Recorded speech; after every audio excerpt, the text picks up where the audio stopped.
Carolyn Doobie here. What's the play for today? Well, today I get to reveal some of the things that I've been working on that I haven't been able to share about yet, and that is my newest stencil release. I've got new designs over at StencilGirl Products, quite a few of them actually, and I've had a lot of fun playing with them. As you can tell from that stack of journals, I've been busy.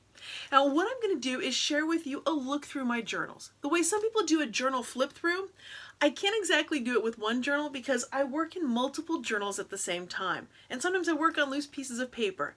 But this is going to be my version of a journal flip through so that you can see some of the things that I've been creating with these stencils. Well, I'm starting out here with painted rainbows and little painted rainbows. Now, it's no secret how much I love rainbows and color, so it's about time I made a stencil to go with it. And for me, rainbows have a lot of symbolism and meaning because yes, they're colorful and wonderful, but they're also a celebration of surviving. Surviving the storm because, well, rainbows come after the storm. Now, I've got another video for you that goes into detail about how to use the stencil to make the rainbow like that. So you're just putting the stencil on top of it and how I use the colors, what I do, all that in detail, and I'll have that link down below for you too. Now on the stencil you have the drips that are coming off of the rainbow. Of course you can have them drip off the rainbow if you want, or you can use them to add that drippy painty look to any of your art journal play, or really anything that you're doing. Now I used just the words to make a quick card here to send to a friend, and then I used the little painted rainbows with some glitter right there to create an art journal page. Well, next come the sketchy women. This one is sketchy women with class, and the one right behind it is sketchy women with attitude. You get the large and the small on the same stencil of each of the women. Now here's where I use just the small women to create that art journal page with some tags. Now on this art journal page, I left her as very much the line drawing, the sketching kind of look, but on the next art journal page, I colored her in with white and then stenciled on top of her. So you can see that you can get different looks whether you leave her as a line drawing or you combine color and paint with her. And you can also stencil her on a very colorful background and then paint white around it so that she looks extremely colorful, like it was really planned and careful. But if you know me, you know that's not what happened here. Now here's a smaller journal that I've been working in where I've got one of the little sketchy women. And over here I've just got a partial of one of the sketchy women. So you've got a lot of flexibility in how you want to incorporate them into your play. Well, next I've got the Figments of Imagination. These are stencils and masks. So you get the stencil and then each one of the 7 creatures, critters, that is also going to be included. So you have both the stencil and the mask with these. And it comes in a large and a small size.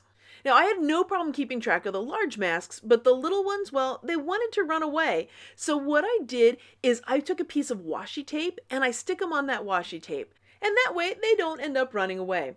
Now they are little masks, but they are so very handy when doing some things. And of course, you know it, I'm going to have videos coming up in the near future with that. So be sure that you hit that subscribe button. That way you'll know as soon as those videos are out. And yep, I'll have a video for you of how I made these cards with these colorful animals and how the masks made it so easy to get those positioned where I wanted.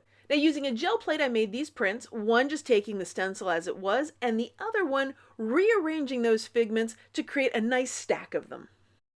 Now I was playing around on a gel press plate, and because I had the masks of the little figments, it made it really easy to get all this stuff positioned on the plate to make this print.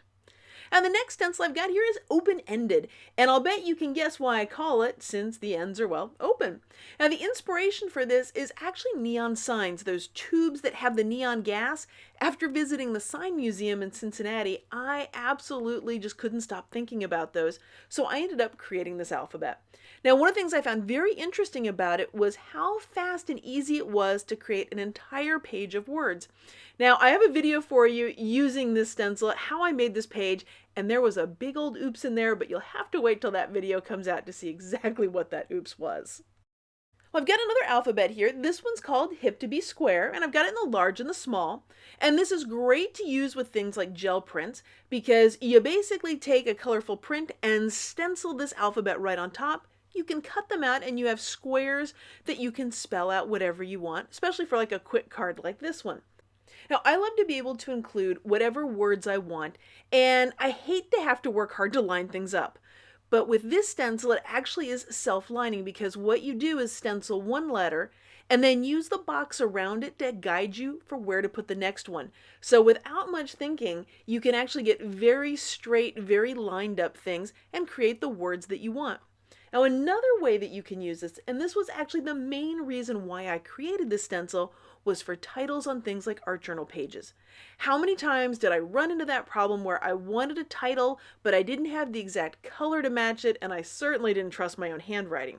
But by using the stencil that acts as a mask, what happens is the paper, the page, the art underneath it, that becomes the color of the lettering. That way it always matches whatever you're doing. So with Messenger, I kept it very crisp and clean and the squares exactly.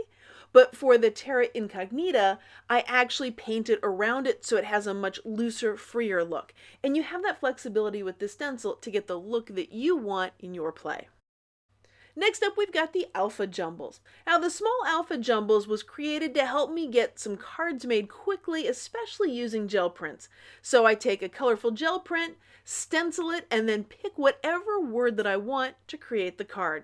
And yep, I'll have a video for you on how I made these cards, or the ones that are blank I'm actually using as journaling spots, using those gel prints so you can see exactly how they were made. Now, I love versatility in my stencils, so this one has the alphabet as well as all of the jumbled letters. So I can build an entire background with the jumbled part of it, or I can create whatever word that I want using the alphabet down below. Now, this next stencil, called Kandinsky's Garden, was inspired by a recent trip to the Guggenheim and seeing a whole bunch of paintings by Kandinsky. They were amazing and powerful and colorful and abstract and fun. And I realized, we always hear about Monet's garden at Giverny and his water lilies, and I wondered, what on earth would Kandinsky's garden look like? What would be outside his window if he had the garden of his dreams? And so that's really what inspired me to put this together. Inspired by his color circles and also marks and different shapes that were in his paintings. Now, one of the nice things about abstract art is it's up for interpretation. So are those three things there, are they flowers or are they trees? Depending on what I'm doing, they've been both. So in this case, it ended up creating a forest for some of the Figments. And you might recognize those letters because that was made with the Alpha Jumbo Large stencil. Now, this art journal page really surprised me. These weren't the colors I was expecting to use, and I didn't think I was going to turn one of the trees upside down and end up hanging it from the ceiling, but it worked really well that way, and I kind of started to think, hey, this would make a really great disco ball. So this stencil is called Teenage Angst, and it comes as one complete stencil. I just happened to cut it up. And yep, you know it, there's a video coming on that. And these are the words that have some attitude with them, that teen attitude, the angst, the whatevs. Now, why would I create a stencil with these kind of phrases and words on them? Well, the reason is for me, art and creating and art journaling, whatever it is a whole lot about processing emotions and feelings. And wouldn't it be great if everything was happy every second? But it's not. Sometimes you just want to go, oh, hell no, this is not going to happen. And that rebellious sort of teen attitude can be extremely helpful for me, especially if I've got a little bit of perfectionism flaring up and I want it just quiet down so I can get back to the play. Now, as I was making some art journal pages, this sketchy woman ended up becoming my whatever girl. Each time I used her, the word whatever just seemed to match the mood that went with her and the one that I was in. Now, the inspiration for this stencil came from the farmer's market. I'm notorious when I go to places like that to buy things that either look cute or colorful or interesting, not because of their food or function.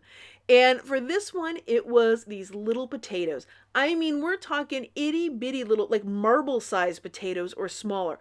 Cutest things I'd ever seen. So of course I had to buy them. And I threw those out and then drew them, and that became the inspiration for the shapes, the way these are all spread around, because I wanted a really organic kind of stencil here. And I guess it really is organic in the sense of it was an organic produce and it was an organic shape. But anyway, back here on point to the stencil. Now, I couldn't decide which size, big, medium, or small, so I put all three of them on here.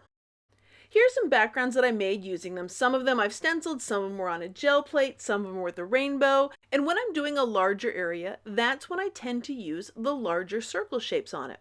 But what about if I'm using it on a smaller space, a small art journal page, or I just want to add a little touch of it? That's when I bring in the smaller circles. And because all three sizes are on that one stencil, that gives you a lot of flexibility for whatever you're working on.